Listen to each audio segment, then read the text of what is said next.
Você é otimista? Está cada dia mais difícil ser otimista num mundo tão caótico, tão cheio de más notícias, né?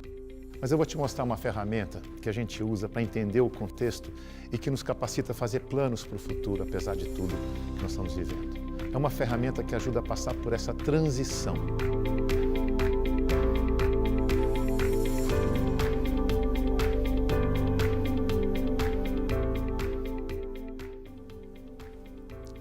A gente entende que tudo aquilo que o ser humano está envolvido tem 3 aspectos para serem considerados. Um aspecto físico, tangível, concreto, mensurável. Tem um aspecto emocional, gosto ou não gosto, simpatizo ou não simpatizo. E um aspecto filosófico, concordo ou não concordo, está certo ou está errado. Boa notícia, a competência para lidar com esses 3 aspectos vem com a própria vida. Infância, juventude, maturidade. Na infância, aprendemos a lidar com o corpo físico, a controlar o equipamento que a gente está usando. Temos que aprender que horas faz xixi, que horas faz cocô, onde comer, como é que dorme. Temos que aprender a lidar com esse equipamento para poder sobreviver. Quando a gente é criança, o outro não existe. Por isso que a gente diz que a criança vive em estado de anomia. É o não reconhecimento da existência do outro. O outro surge na nossa vida como um sinal de que a infância está acabando e está começando a juventude. Quando a gente descobre que o outro existe, nós temos 2 notícias, uma boa e uma ruim. A boa notícia é que a vida com o outro tem mais prazer. A má notícia é que você precisa do outro para ter mais prazer. E aí você começa a viver uma turbulência emocional muito grande. Amor e ódio pela mesma pessoa, pela mesma razão, ao mesmo tempo. Essa turbulência emocional não permite que você tenha serenidade para gerenciar suas relações com os outros. Então você precisa de um outro que tutele as suas relações. É a fase da heteronomia. Você precisa de um pai, precisa de um professor, precisa de um polícia, você precisa da lei, precisa do manual, você precisa de limites. Precisamos de tutela quando somos jovens. Nessa fase, estamos ganhando consciência da nossa identidade. Estamos aprendendo que corpo é esse que a gente tem, do que a gente gosta. Estamos ganhando consciência sobre a nossa identidade. Essa consciência é muito importante para que a gente possa se inserir na sociedade, conhecendo a gente mesmo e conhecendo o contexto que a gente vai atuar. Com a consciência de identidade vem o discernimento, isto é, aprendemos a discernir o que é certo e o que é errado. Dispensamos a tutela e ganhamos autonomia. Autonomia significa que não precisamos de mais ninguém para dizer o que é certo e errado. Podemos ser pai, mãe, chefe, podemos e devemos criticar e reformar as leis, os manuais que foram feitos no passado e não servem mais para o mundo atual. Outro ponto importante é a evolução. Quando criança, a gente depende de alguém mais velho que sabe mais para dar segurança para a gente, para dar nutrição. Isso é muito importante, reconhecer essa dependência como boa. Mas na juventude, quando a gente descobre o mundo, não queremos depender de ninguém. É independência ou morte. É uma fase bélica. Esse conflito em busca da independência é muito importante para que a consciência da nossa identidade venha à tona e a gente possa se inserir melhor no mundo. Mas tem um problema.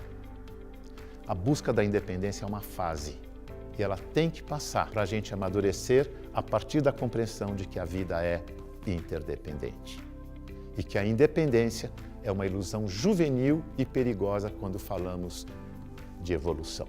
Até aqui apresentei a pirâmide.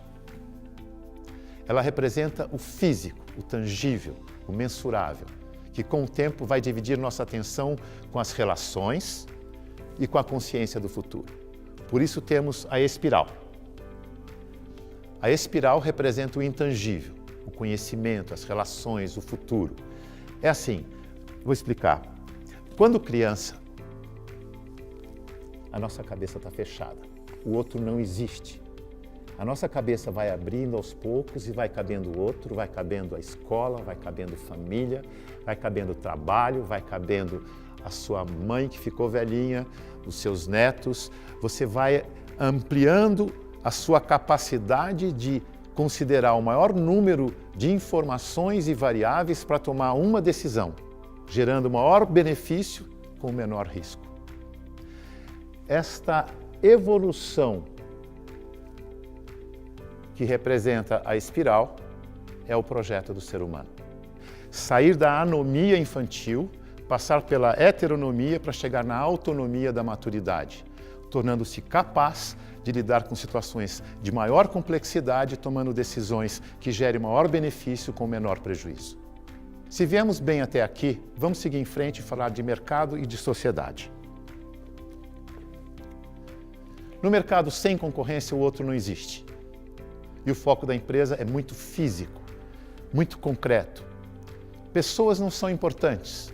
Sem concorrente, o cliente e o funcionário não têm alternativa. Por isso eles não são importantes. É uma empresa muito simples, muito fácil de gerenciar. No mercado competitivo, surge o outro, que é o concorrente. É a fase jovem e bélica da empresa.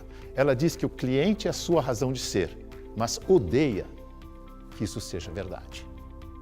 Cliente e funcionário têm a alternativa de ir para o concorrente. Aí então o consumidor vira alvo de uma estratégia que visa derrubar as suas defesas para conquistar o seu dinheiro. A gestão fica um pouco mais complexa, os departamentos competem entre si, a empresa vive em pé de guerra porque impera o modelo mental juvenil, nós versus eles. Uma área versus a outra, empresa versus fornecedor, acionistas versus funcionários, empresa versus meio ambiente. A empresa não tem serenidade e precisa de tutela, de leis, de vigilância. Ela precisa parecer que está tudo bem, embora não esteja. Ela joga para a plateia, tem que parecer apesar de não ser. A globalização e a sociedade em rede, ágil, inovadora, transparente, estão impondo uma nova cultura para a empresa. Além de competir, cooperar. O modelo mental nós versus eles não serve para entender um mercado mais complexo e interdependente como o atual. A necessidade de eficiência, agilidade e inovação pedem inspiração e autonomia de pensamento. Áreas devem se integrar, pessoas têm que interagir. A criação de valor se dá na interação com o mercado. Veja que o físico, tangível, começa a conviver com o intangível, até chegar na criação de valor e gestão de risco no mercado globalizado. Agora vamos falar da evolução da sociedade, que é o assunto dessa nossa conversa. Houve um momento em que o físico era o mais importante. Era a sociedade agrícola. Ter o que comer, ter o que vestir, ter onde morar. As pessoas moravam todas muito longe um do outro, então o outro não existia. O rei mandava e desmandava. Não existia o cidadão com direitos e deveres. Isso só foi acontecer com a Revolução Francesa. Muita gente na cidade, muita confusão, muitos conflitos. E aí então resolvemos reorganizar a sociedade e criamos judiciário, legislativo e executivo. Cidadão com direitos e deveres. Essa é a sociedade que a gente herdou. No berço da Revolução Francesa veio a Revolução Industrial, com todos os benefícios e problemas que ela trouxe.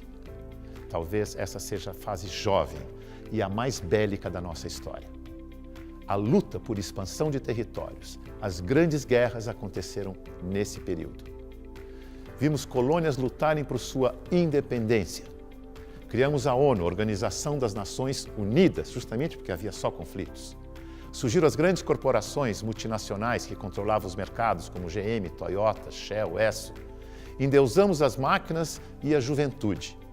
O consumo era um parâmetro de bem-estar. Expandimos o tempo de vida da população e definimos que ser jovem é um valor e não uma fase da vida que deve passar para que possamos amadurecer. Pois é, a sociedade industrial acabou. O mundo acelerou, as empresas de maior valor de mercado não são mais aquelas donas das máquinas, são as que estão instalando a sociedade do conhecimento. E o conhecimento não está nas máquinas, mas nas pessoas e nas relações entre as pessoas. O mundo está ficando cada vez mais integrado. Por isso, quem aposta na fragmentação fica violento.